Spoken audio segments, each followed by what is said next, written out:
Voilà, Elisabeth II qui a déjà sa place évidemment dans le livre d'histoire. Et notre invité ce soir, on accueille Tom Gross. Bonsoir et merci à vous d'être venu. Vous êtes commentateur politique britannique. Alors, le décès d'Elisabeth II est à la une, on vient de le voir, des médias du monde entier ce soir. Et pourtant, on sait bien que le Royaume-Uni aujourd'hui n'est plus une superpuissance mondiale, comme il le fut jusqu'au début du siècle dernier. La famille royale britannique, c'est le dernier vestige quelque part de cette puissance, de cette aura, de cette culture, de cette langue aussi finalement qui aura rayonné dans le monde entier, qui aura influé sur le monde. C'est la reine qui incarnait un petit peu tout cela? Oui, je crois que c'est tout à fait correct. Et peut-être que les Britanniques n'ont pas vraiment réalisé cela encore. Rappelez aux gens que la reine a été la seconde monarque en longévité de l'histoire après Louis XIV, qui a régné plus de 70 ans. Elle a été reine avec 15 premiers ministres britanniques, 14 présidents américains, 7 papes. Elle a rencontré tout le monde, de Churchill à Kennedy, de ces pages d'histoire.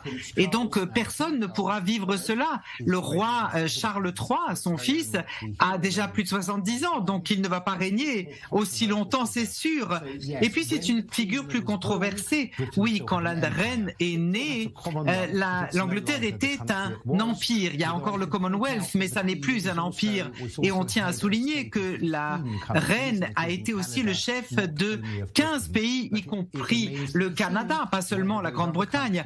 Et donc, il faut voir si ces pays vont souhaiter rester sous la monarchie britannique maintenant que la reine Elisabeth II a disparu. Alors la reine, justement, c'est le symbole aussi d'une certaine noblesse, de coutumes qui se perdent aussi peu à peu, évidemment, avec le temps. Sa force, justement, ce serait ça, d'être parvenue à maintenir la tradition au milieu de la modernité, de l'avoir un petit peu transportée au fil des décennies.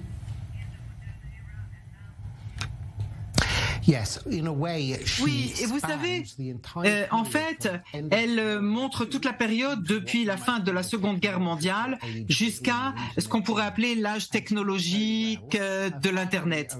Et sa famille est plus controversée qu'elle.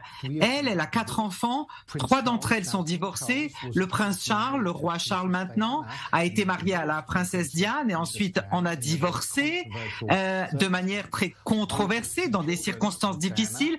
Un de ses 2 enfants, le prince Harry, a quitté le pays avec son épouse Meghan pour la Californie, et un autre fils de la reine Elisabeth, le prince Andrew, a été impliqué dans un scandale autour des affaires sexuelles de la famille de David Epstein à New York. Donc la reine n'était pas controversée, mais tout autour d'elle, il n'est pas clair d'avoir une telle admiration pour toute la famille plus avant.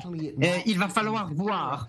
Mais c'est certainement la fin d'une ère pour toutes les personnes vivantes. Elle est la reine pour toute leur vie. Et donc, rien n'est éternel, pas seulement en Grande-Bretagne, mais quand vous voyez les changements de chef d'État dans les autres pays, là, nous avions une seule personne reconnaissable dans le monde entier. Ça a été depuis des décennies la reine comme à la tête de l'État. Effectivement, il y aura quelques polémiques qui auront, comme vous l'avez dit, éclaboussé un petit peu son entourage. En tout cas, peut-être une famille royale qui va se réinventer maintenant, malgré la continuité qu'on attend quand même avec le prince Charles III, le roi Charles III. Merci beaucoup à vous, Tom Gross, d'être venu ce soir sur ce plateau. Merci d'être avec nous.